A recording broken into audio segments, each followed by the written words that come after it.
Hello my friends, and a very warm welcome back to my painting channel. And in this video we're going to paint something completely different. In this video we are going to paint a Tengu model from the Malifaux board game.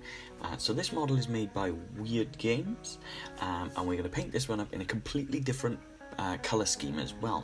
So we're going to start by using a really dark grey. Now I'm going to use a few of my new paints which are from scale 75, and we're going to mix 3 different paints together to create this overall great looking bird look. So we're going to make the Necro Gray, this dark grey, and we're going to paint this just on the hands and the arms, and we're also going to paint this across the back tail feathers as well. And this is the starting point as to our blend mode, because we're going to kind of blend these colours together to create a really interesting, really different, vibrant looking bird kind of person here. So we're going to do something, as I said just at the beginning, something really different on the channel, something completely unique. So we're going to try and do something something new, mix a few different colours that we've never used before, and we're going to try and do something really cool. So yeah, just sticking with this Necro Grey, painting over the hands, holding on to that wicked looking mace, the forearms and the tail feathers. And then we're going to move on to this Innsmouth blue. For this then we're going to paint all of the backing feathers. So we're going to paint all of the feathers up and around the back of the head, just up over the eyes, and we're also going to paint this down the arms as well. Now with this colour, we're going to build this colour up in a few different ways a little bit later on, but just to start with, we're just going to paint the base areas as to where we want this to be. So while the darker grey is still a little wet, we're going to mix and blend this blue into the arms as well. So this kind of gives us a little bit of a slight blend mode as they dry together. Doesn't matter, you don't have to be too overly cautious or too sort of specific with this part anyway. From there we're going to move and we're going to use this Miskatonic Grey as well. So this is a nice light grey, and what we're going to do with this, we're going to paint the underneath of the head, so around the below the eyes and down across the front, just so that gives us a little bit of a mixed blend, as you can see, between that sort of blue across the top and then the grey just underneath on the sort of chest area. We're also going to paint these small feathered areas just around the legs, also using this same light grey colour. And this is going to give us that blended mixed colour range on this model. So this model is going to look really unique and different. Now from there I'm going to move on to using a royal purple, and the royal purple I'm going to paint all of the cloak in this colour. So if you followed any of my Asami core box set painting videos, you'll know that I've painted my Asami set and tried to incorporate a lot of pinks and purples and things like that into my Asami core set. So because these models are part of the 10 Thunders set and they are also able to be used in-game with Asami, I'm also adding this purple on just so that this gives me a little bit of a unified sort of colour and a unified tone, so that I know that they're all part of the same unit. Then we're going to move on to my favourite yellow. So for this one I'm going to be using the Avalanche Sunset from Citadel, and this is my favourite yellow of all time. It is a fantastic colour to base models with, but it's also a fantastic colour to build back up on top with as well. And I'll show you a little bit about that a little bit later on, just kind of creating the base colour and the base sort of tone here. So I'm going to paint this across the beak, but we're also going to paint this across the legs as well, so that this is kind of creating this very sort of bird-like, eagle-ish sort of look as well. And the cool thing with this yellow is that it gives off a really good vibrancy, but it's not an overly crazy bright yellow either. This will give us the opportunity to build up on it later, as I like to say. Then we're going to move on to use Khaki. So I'm using Khaki just to cover just generally most of the robes. And I'll show you sort of at the end, because this comes as a box of 3, I'll show you the 3 models that I've painted using the same colour scheme. And you'll kind of get a gist and an idea as to what I mean by the Khaki of the robes. And the reason why I'm doing them in Khaki is because it makes them look a little bit more like they are like a linen colour, but it also doesn't detract from the main colours of the overall models themselves. From there we're also going to move on and use gunmetal, so this is a nice true metallic colour. Again, this is one of my go-to metallics. This is a really good mid-tone metallic, so this is dark enough that it gives you the opportunity to highlight it with some really nice lighter toned silvers. So I'm just going to paint the little bit inside. Now this is quite fiddly to get to, so just be very careful when you're painting the inside down at the chest piece, and of course the part of the mace as well. For the handle, I'm going to go back with a flat earth, and if you followed any of the other videos that I've been painting recently, you'll know that the flat earth is really good for wood effects. This, if you'd seen the Gimli video that I did, is really good for building up those sort of great looking wooden effect and wood grain effect. So we're going to build all of that up as we go, but for now we're just base colouring with this. And then we're going to move on to another one of my favourite colours, Dark Rust. Dark Rust, again, is a really good dark brown colour. This is a fantastic colour to build other colours up on top of. So we're just going to build this around the armoured area here, because we'll build this in sort of like a leathered colour as well. So we'll have a little bit of a scratchy, worn out leather effect, making it look like this guy has seen a little bit of a battle. We're also going to then paint a small amount of squid pink just across the tongue, so we're just going to be very careful with this bit, and we're just going to paint this only on the tongue. And again, this is just to break up those colours and add that little bit of pinkness so that it matches the rest of my Asami set as well. And then we're going to use bone white, which is a really nice creamy white colour, just to paint things like the little bit of bandage across the wooden handle of the mace, and of course we're also going to paint all of the claws in this colour as well, so all of the little nails across the feet. Just trying to be careful not to get this onto any of the other parts of the model.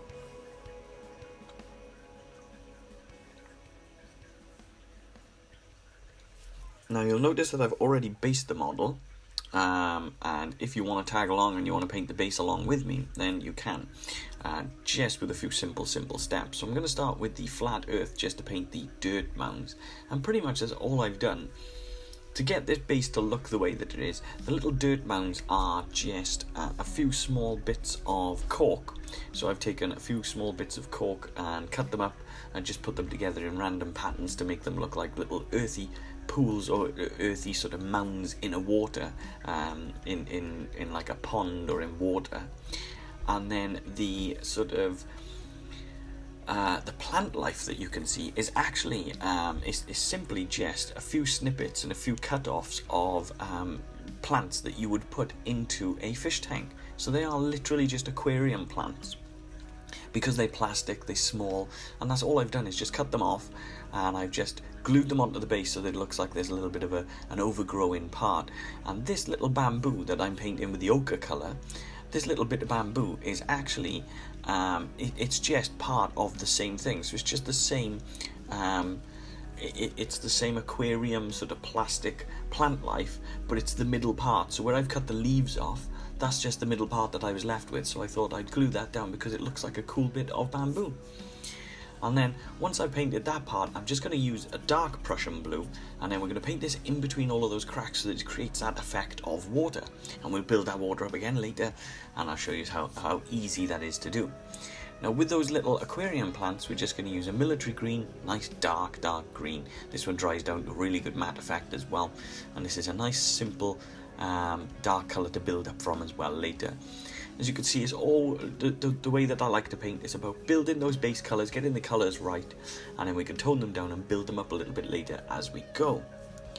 So once we've got all of those base colours done, we're going to move on and just shade, and I'm using the Null Oil shade, so I'm just using a black shade for this one. You can use a brown one if you want, but the black is what I've used for all of the ones in this set, so I wanted to kind of keep them as uniform as possible.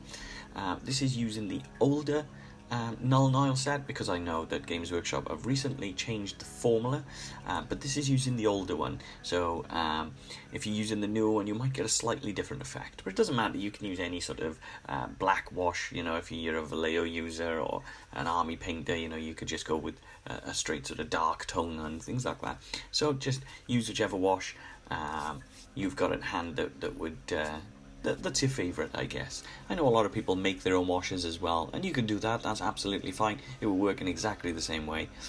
It's just literally about covering the whole model in the same colour, and then we can build up from there. It's probably one of my favourite moments, because as you put the wash on, you get to see a lot more of the details from the miniature as well, which is really, really cool. So we're going to go and start to build those colours up now, and we're going to go with the Innsmouth Blue first. Pretty much with the Innsmouth Blue, because we're painting feathers, what I'm doing is I'm using my very, very fine detail brush, and I'm just using a dabbing motion. So instead of dragging or creating lines with the brush, I'm using a dabbing effect. And the reason why I'm using that dabbing effect is purely to create an element of sort of feathers, or an element of like depth in between each one of those feathers. So instead of painting straight lines, we're using a dabbing motion, so that creates and almost deceives your eye into thinking that there's a lot of feathers and a lot of different tones and a lot of different bumps and layers in between those feathers. So that's kind of all I'm doing, is just building this up just like so. And you can see it a little bit more just across the arm feathers here as I'm building that tone. Now what I'm doing is I'm also adding a little bit just across the darker grey points as well. And the cool thing is, because the paint is nice and thin, this is going to tone into that darker point, creating a little bit of a blend. So we're going to go from the really dark grey just across the front and the hands, up a little bit more to a subtle blue, and then more into a little bit more of an extreme blue. Now with the back feathers, I've got a really cool, fantastic looking technique, or a fantastic looking way of painting these. So we're sticking with that Innsmouth Blue, and as you can see, I'm using that very fine detail brush again, but this time I'm painting in straight lines. I'm painting in straight lines back and forth from the middle point. So we're keeping the middle point nice and dark, and then we're just painting these lines in, and this is creating that illusion of those feathers. So we're creating the illusion that all of those feathers are individual, that they've got their own individual tone, and that there's a lot more detail to the model than them just being a flat feather.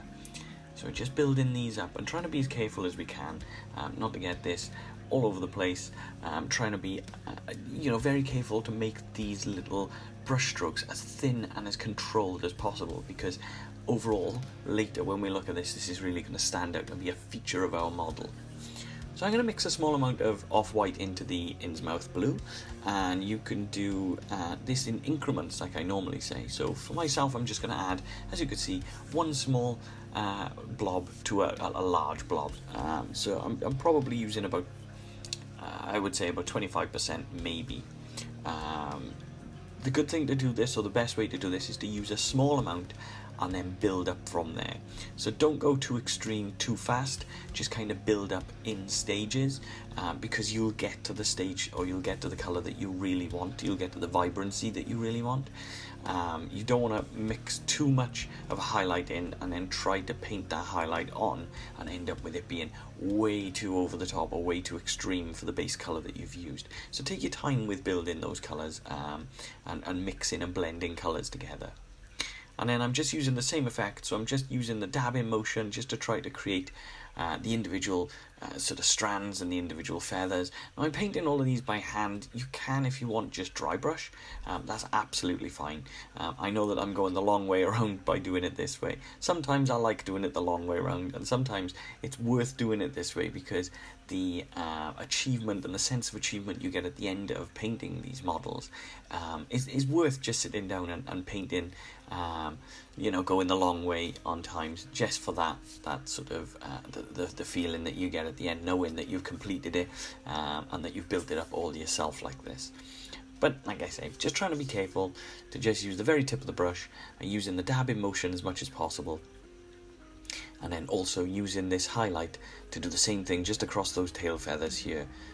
As you can see, building those streaky lines up to build those feathers, and it's starting to look awesome already.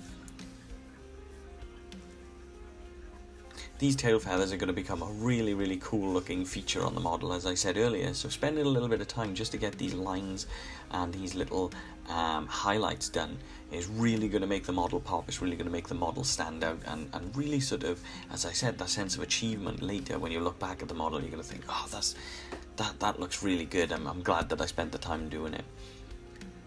I'm spending a bit of time showing you quite a lot of how I'm painting on this model, because it can be a little bit of a daunting model. It took me a little bit of time to get my head around sort of wanting to paint this in a certain way and what colours to paint them and things like that. And there's loads and loads and loads of different colours you can paint all of your models and tie them all together. But for the majority of the models that I found, the majority of the ones that people had painted online, they all seem to be quite brown and quite plain. So I wanted to really go for it and paint this one really, really bright, so that it was like a really bright, vibrant sort of bird. You know, birds can have all different colours and vibrancies and tones, so I just wanted to try to make something a little bit more extreme. Now what I'm doing here is I'm just using the AK Interactive Pastel Blue, which is a really, really, really light white blue, and then I'm being very, very, very specific to just add 1 or 2 strands into those feathers, and this is that final stage for those tail feathers. This is really going to make those tail feathers pop. This is the bit that makes them stand out and look so unique and individual. It is kind of easy to do, because that's all you're doing is just add in one quick line, but it is something that does take a little bit of concentration, just because you don't want to ruin anything that you've worked so hard for.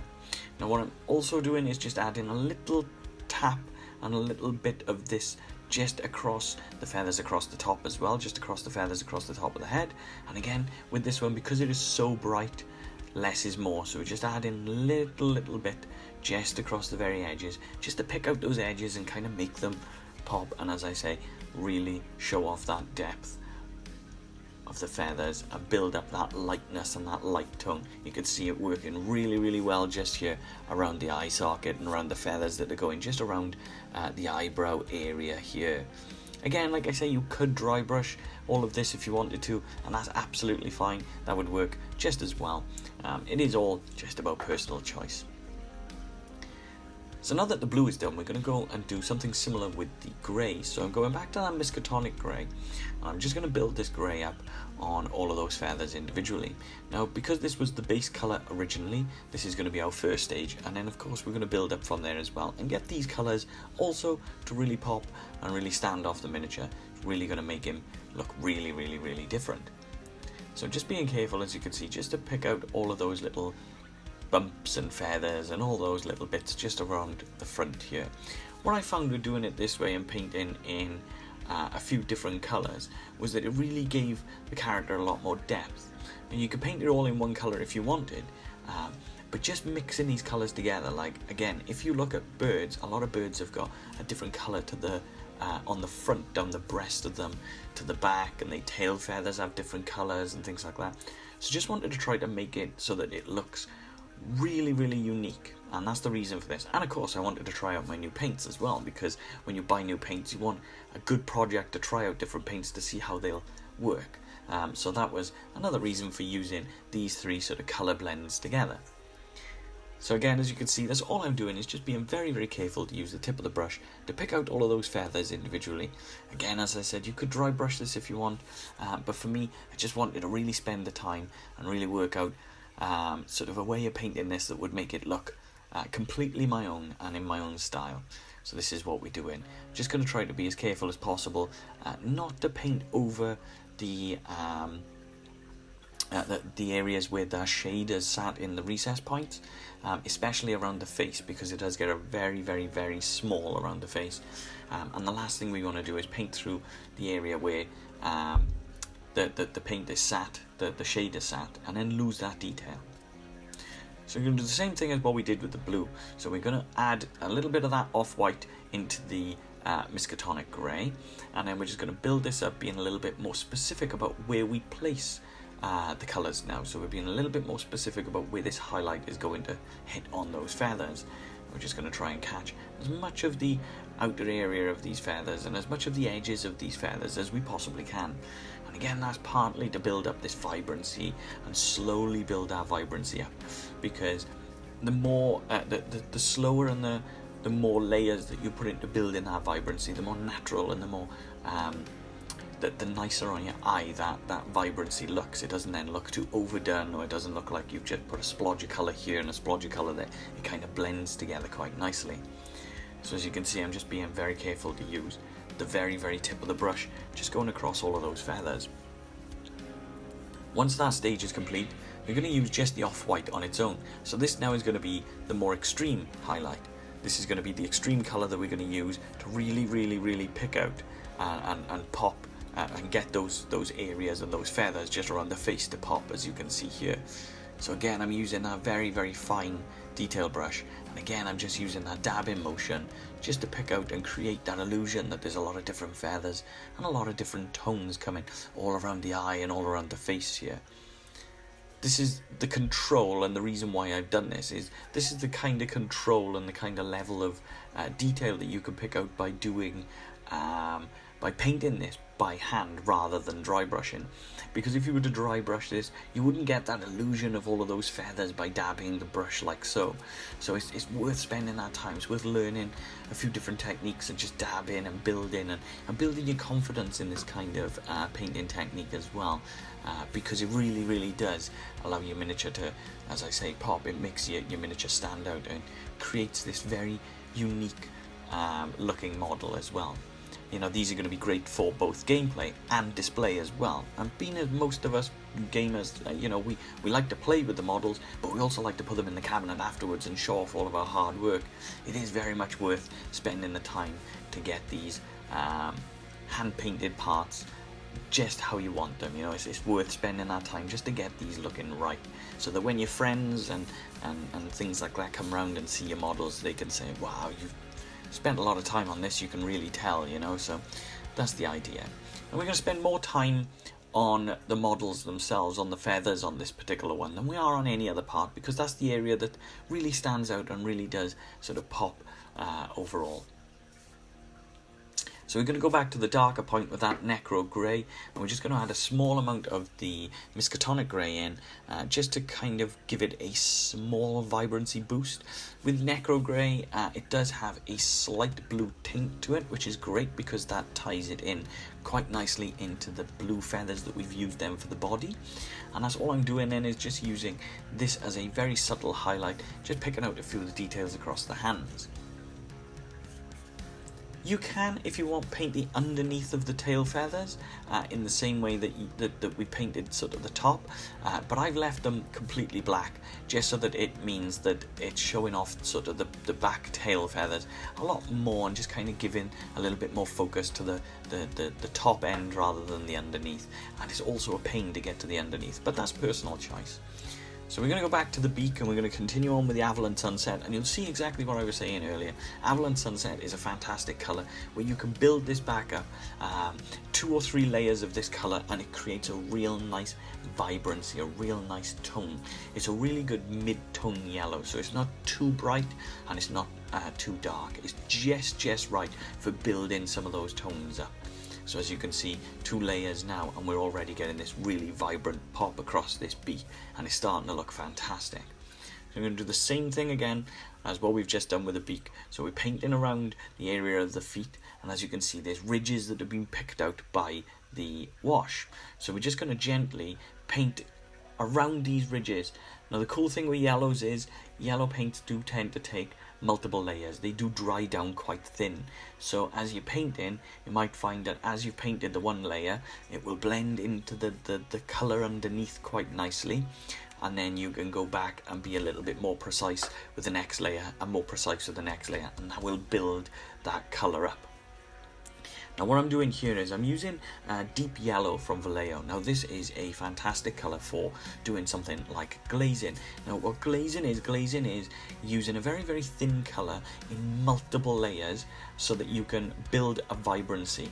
So what I've done with this is I'm using this deep yellow, which is a very thin yellow, with a little bit of water, and then I'm putting about 4, 5, 6, 7 different layers of this just on the very edge of the beak, like so.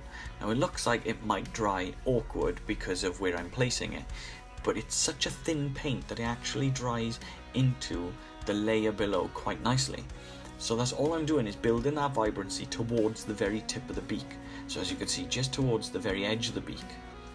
And this will slowly, subtly build that vibrancy right onto the edge. So it will be a little bit darker towards the face, and then a little bit brighter towards the edge of the beak. And you can build this layer up as many stages as you like.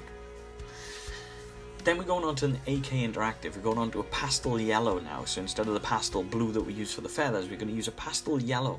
And this is a really, really, really great colour to use to pick out the very edges of those of the beak. So we're going to be very, very subtle and just pick out across the edges. And I'm also using a very, very fine brush just to add a few scratches and scrapes across the beak as well, because his beak isn't going to be absolutely perfect.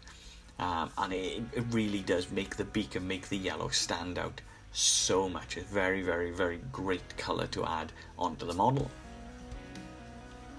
So once we dried up with that, we're going to move on to the purple again. So we're just going to use that royal purple that we used originally, so the base colour, and then we're going to build this back up onto all those raised areas of the cape and the cloak. So really good dark base colour, this royal purple, and it's something that gives you a really good starting point to build those colours back up from. So you can build the colours up and then glaze some of the pinks and things in a little bit later. Again, if you've seen me paint some of the other Malifaux miniatures, you'll know exactly what I mean by glazing the pinks in and getting that purple to really pop towards the end. But we'll get there, we'll go through that as we go. So yeah, just picking out all of those raised areas, forgetting about the deeper area where all of the shade is sat in the recess points. So just picking out all of these points. Now later, when we cover the model in a matte varnish, this is going to tie all of these colours and tie all of these sort of lighter and darker points together, and it's going to really sort of give this a nice, really cool sort of unique like way of building those colours. So yeah, so we're just going to build this up, and like I say, keeping that darker point in those recessed areas. It's a really, really nice colour, this purple, because it seems quite subtle, it's so dark, but as you slowly build this up, it does start to show through. So we're going to mix royal purple and heavy violet together, and we're going to mix these in a half and half. So I'm just using half of each paint, and as you can see already, the vibrancy is looking a little bit more, it's looking a lot more vibrant, a lot brighter. And now we're just being a little bit more specific and careful about where we're placing this paint. So we're picking out all of those folds and creases. I really particularly like the way the cloak works on this model, because it really does show the dynamic pose of the model as he's sort of lunging forward on that 1 foot, you know, and the cape is just sort of flowing behind. So really, really cool looking cape, really different kind of cape as well. A lot of models with capes normally have just got them sort of just draped behind, and then they don't have the same level of character to them as this does, whereas this really looks like he's putting a lot of effort in to diving forward and lunging forward with that mace, especially with the expression on his face and the screaming look out of the beak. It looks really, really cool. So yeah, again, just being careful to pick out all of those raised points, and then once we start getting to the inside of the cape, because we're using sort of a slight highlight colour, we can then start to use some of the brush strokes to add in some almost like extra folds, or make it look like there's an extra fold or two and things like that. Once that point's done, we're just going to use the heavy violet on its own, and again, this is going to be the next step of the highlights. The vibrancy boost is just going to be a little bit better now, and a little bit more coming through the highlights from this. So again, we're just going to pick out the very extreme edges. You can see sort of as this colour is going and as this is building, just how that vibrancy is going. Thing that we've got is, at the moment without purple, it still looks very much purple. So what we're going to do is we're going to add a little bit of a pink tone into it in a bit, and this is going to really push that, because pink colours added into the purples really do allow you to push the vibrancy to a really, really good next level. One thing to be careful of when you're painting the purple on this one is to just be careful of the two straps going across his chest, because I've also painted those as well, but they do take a little bit of patience and a little bit of attention. So I'm adding a little bit of deep purple from AK Interactive into the heavy violet. So again, just using half of each colour, and you can already see, as I was saying, the difference that this sort of deep purpley pink colour is starting to make. This is quite a pinky purple, the deep purple, so you can see the difference that extra shade, that extra colour is already having. Now again, because my paints are nice and thin, because I like to thin the paints down quite a bit when I'm painting, this allows the paint to blend and dry nicely into the miniature, but it also gives me the opportunity to put multiple layers on, like I mentioned earlier with glazing the beak and things like that. Like I said to begin with, I'm showing like an extended video of how I painted this model because it can be a little bit of a daunting task, so don't feel like it's too extreme or you have to do certain things. You know, you paint how you feel comfortable, but I just kind of wanted to give you guys a little bit of a video on how I painted these ones because I really like sort of the style and the effect that we managed to get out of it. So I'm just going to paint some of the leathers. If you've watched me before, you'll know I've got a certain way of painting leathers, and I love a certain way of painting battered leathers. So we're starting with a leather brown from the AK Interactive. It's a really great paint. Sticks straight onto that darker tone and looks like a really good sort of base starting point. Then we mix deep brown in with that, half and half, so 50% each. Deep brown is a intense colour range, so this has a really good immediate sort of vibrancy effect. And again, when your paints are nice and thin, this does allow you to blur and blend these colours into the model in a really lovely way. So I'm just going to use a dabbing and stippling effect just down the side as well to create those scratches, those bumps, those sort of worn out, battered look, which is something that we like to look for. And then we're just going to use the deep brown on its own. And for the deep brown on its own, we're going to use the very fine detail brush. And then we're just going to pick out the very edges, the very tips of this. And we're also going to add a few little scratches and scrapes through the inside of the leather. So this is just going to create and add more to that depth of the sort of like battered, worn, broken down sort of leather, something that's had a little bit of you know, it's really worn out and things like that. It's a little bit of an awkward one to paint and show you on video because of where the leather's positioned on the model. And then we're just going to move in and repaint the khaki bit. So we're just going to build these little folds up on the robe, just going through the inside here. Just trying to be as careful as possible. Again, trying to keep the shaded points in the recess and just pick out the raised points. Exactly the same sort of thing as what we've just done with the cape. Just building this up. Again, I'm using the fine detail brush because this gives me control as to how many sort of folds and things like that I want out of the miniature. And then we're also going to build up that tongue again, so we're going back to that squid pink and using a stippling effect. We're just going to build up a little bit of a sort of texture across that tongue, just across both of the edges here, just to build up and add that vibrancy back. So I'm using now, instead of the gunmetal that we used as a base colour, I'm going to silver. And with this I'm using a very fine and light dry brush across the mace's head here. Now, I found it particularly difficult to get into the breastplate, the area of the armour that we painted, so I've just left that in a darker colour, especially because his hands are in front of the chainmail itself, or the mail work itself.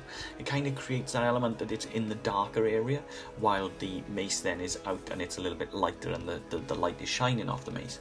If you wanted to get in there and really paint it, you can, but it is very fiddly, so I didn't do anything like that myself personally. So going back to how we painted the wood effects, we're just using that flat earth colour again, and this time we're just going to pick out areas where the like sort of the wood is twisting and gnarled and sort of you know, sort of the wood grain effect that we've used previous. And once we've done that, we're going to use beige brown, because beige brown is the perfect step up onto this, adding into that wood grain and adding into that sort of natural wood look as well. Just going to paint a few scratches and again some of the dabbing motions, stippling and things like that, because that creates that worn out effect that we're looking for. You know, we don't want everything to look perfect. You know, this is supposed to be a battle worn, you know, sort of an experienced combatant. So we're going to go then on to the bone white, and we're just going to build those colours back up across the little bandage that we've got across the mace here. And of course we're also going to paint the colours back up on all of the claws. So just trying to be as careful as possible. See, this is where trying to keep the colour in the recess points really stands out then, because as we paint this colour on top and we build this colour back up, you can kind of create that depth then, as we've spoke about in the past. And again, just being careful to paint this just across the claws and the nails and things like that as much as we can. So we're going to move on and just use black. So I'm just using a very, very flat black and using my very fine detail brush, just adding a very small pupil into the inside of each eye, just like so. And that will give us an extra bit of character. Now from there we're just going to move on and do a little bit more to the base. If you're not interested in the base, then the model is pretty much done for you guys, and you guys can skip to the end to see what they all look like together. But if you're interested in seeing how the base has gone, literally it will take a couple of moments. So I'm just using an earth colour here, just dry brushing those little bits of the cork that I've stuck down, and then we're going to use light earth, and light earth is a really, really sort of like light, vibrant sort of tone. We're just going to dry brush this just around the edges so that creates a little bit more of that depth that we spoke about earlier, and this is going to give the edges of those little dirt mounds a little bit more of a boost then, so it gives you something more to look at. So we're going to paint that dark Prussian blue back in, because we've used the shade to dull certain parts of this down and tie everything together. So we're just going to paint a little bit of this back into that base, trying to be careful now not to get this on any of the work that we've done on the rocks. And then we're also going to mix the dark Prussian blue together with off-white. Now these two colours together, I'm putting a mixture of about half and half so that this becomes a vibrant colour, but as you'll notice I've also made sure that I've made this very, very, very watery. So I've added a lot of water into this, and the reason I've done that is to make sure that as this dries down it will become a very sort of thin sort of thin down sort of like effect, so it will create a little bit of a two-tone effect to the water that we're making. Now from there I'm using a olive green, and we're just going to build the colours up on the plant life. So like I was saying, as you can see now, these are just little snippets from an aquarium plant, and that's all we're going to do. It's just using that dabbing and stippling motion, just create that element of leaves and those sorts of elements of depth through that way. We're going to go back to the ochre that we used for the bamboo, and again using that stippling effect, you can see I'm just kind of creating a few lines and a few sort of little bits of sort of directional colour that will hopefully build and create the illusion that this has got a few sort of strands and that it's not one flat colour, that it's a little bit more built and things like that, so there's got a little bit more texture to it. And from there I'm using one of my favourite things for basing. This is Mod Podge. Mod Podge is one of my favourite things for basing because this has a really good way of not only sticking things to the base but also drying out in a really good matte effect as well. This is perfect for adding little bits of foliage and things onto your base. As you'll see, I'm putting a little bit of Mod Podge, and then I have a little bit of my favourite little green spongy bits of sort of basing material. So these are just little bits of foliage, and they're just using the back end of the brush just to press them into that Mod Podge. They will dry in together quite nicely. And then that's all I'm doing, is just creating a black outline all the way around the base. Now you can use any colour that you want. I know there are some people that would prefer to cover the bases in sort of like browns, or have different units, different colours, so that they can tell the units apart. Myself, I like black across the miniature. For me personally, I just feel like it finishes the model off, but that's completely up to you. Now an added option, an extra, if you wanted to, you could add, what I've done with the bases on mine is I've put a small amount of clear PVA glue just into the watery bits, and then allowed that to dry, so that then that allows the water to look shiny while the model looks matted down.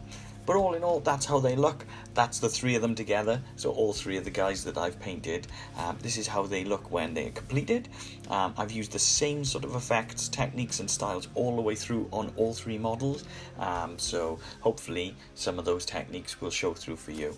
I hope that I've been able to show you something different today. I hope that you've been able to learn something different today.